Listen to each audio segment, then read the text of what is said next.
이석기 전 통합진보당 의원이 자신을 간첩이라고 지칭해 보도한 조선일보와 TV조선을 상대로 낸 손해배상 소송에서 최종 패소했습니다. 앵커 브리핑입니다.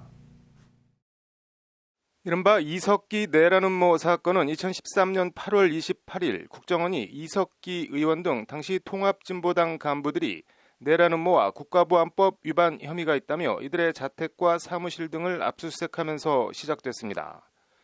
일명 아로라는 지하 혁명 조직을 통해 국가 전복을 획책했다는 내용입니다. 관련해서 TV조선 등은 2013년 9월 초 내란 선동 등 혐의로 구속된 이석기 전 의원에 대해 북한을 위해 간첩 활동을 한 것으로 봐야 한다.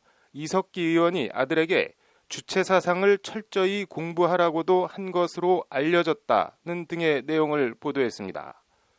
이에 이 전 의원은 허위사실 적시로 명예를 훼손했다면서 TV조선과 조선일보 등 9명을 상대로 위자료 1억 원을 지급하라는 소송을 냈습니다.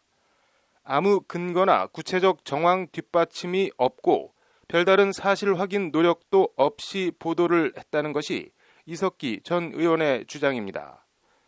하지만 법원은 이 전 의원 주장을 받아들이지 않았습니다. 판결 내용은 이렇습니다. 방송, 보도 내용으로 이 전 의원이 사회적 가치나 평가가 저하될 가능성이 있긴 하지만 악의적이거나 심히 경솔한 공격으로 현저히 상당성을 잃었다고 보긴 어렵다. 보도 당시 이 전 의원은 현역 국회의원으로 가치관, 세계관까지 국민의 건전한 감시와 비판 대상이었다. 국회의원의 신성한 의무를 근원적으로 저버리는 내용의 혐의로 수사를 받는 상황이라면 관련 보도는 언론 본연의 기능인 감시, 비판, 견제를 다할 수 있게 폭넓게 보장돼야 한다. 범죄 내용이 국회의원이 저질렀다고 도저히 믿기 어려울 정도로 충격적이고 사안이 매우 중대해 각종 의혹을 신속 보도해야 할 공익상 필요가 컸다. 이미 혐의 내용으로 평가가 저하됐었고 보도 내용은 지엽적인 부분이어서 추가로 평가 저하된 정도가 크다고 보기 어렵다는 게 1, 2심 재판부 판단입니다. 대법원도 오늘 원심 판결에 법리를 오해한 잘못이 없다며 원고 패소로 판결한 원심을 그대로 확정했습니다.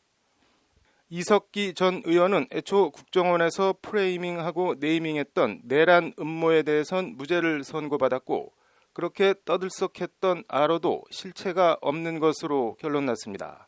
이 전 의원은 다만 내란 선동과 국가보안법 위반 혐의로 징역 9년에 자격정지 7년형을 확정받고 현재 복역 중입니다. 그리고 지난해 5월 공개된 양승태 대법원장 시절 법원행정처 문건에는 이석기 내란 음모 사건이 청와대 협조 사례로 적시되어 있습니다. 관련해서 미디어오늘에 따르면 국정원이 통진당 간부들 압수수색에 나선 2013년 8월 28일부터 이석기 당시 의원에 대한 국회 체포 동의안이 의결된 9월 4일까지 일주일간 이석기, 간첩, 북한 연계를 키워드로 작성된 기사는 최소 610건이 넘는 것으로 나타났습니다. 조선일보나 TV조선뿐 아니라 도하, 사실상 거의 모든 언론이 이석기 전 의원을 간첩과 연계하는 기사를 양산한 겁니다. 이에 대해 김재현 전 통합진보당 의원은 언론 인터뷰를 통해 당시 상황에 대해 사실 여부를 바로잡는 것 자체가 불가능할 정도로 양이 많았다고 회고한 바 있습니다. 24시간 내내 뉴스채널 같은 곳에서 통진당, 이석기 관련 내용이 쏟아지는데 팩트체크를 할 겨를조차 없을 정도로 양이 방대했고 출처는 대부분 불분명했다. 몇 달의 시간이 흐르고 난 뒤 재판 과정에서 언론 보도를 통해 흘러나온 얘기들은 사실이 아님이 밝혀졌음에도 책임을 물을 수가 없었다는 게 김재현 전 의원의 말입니다.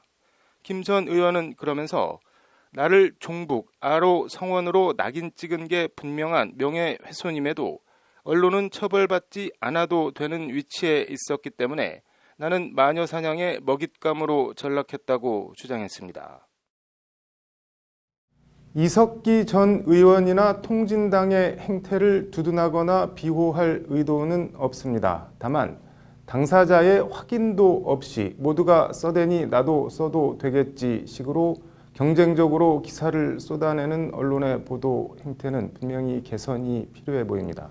더불어 이미 사회적 평가가 저하됐으니 거기서 더 저하돼봐야 큰 차이가 없다는 식으로도 읽힐 수 있는 이번 법원 판결도 한 번쯤 생각해 봐야 하지 않나 싶습니다. 앵커 브리핑이었습니다.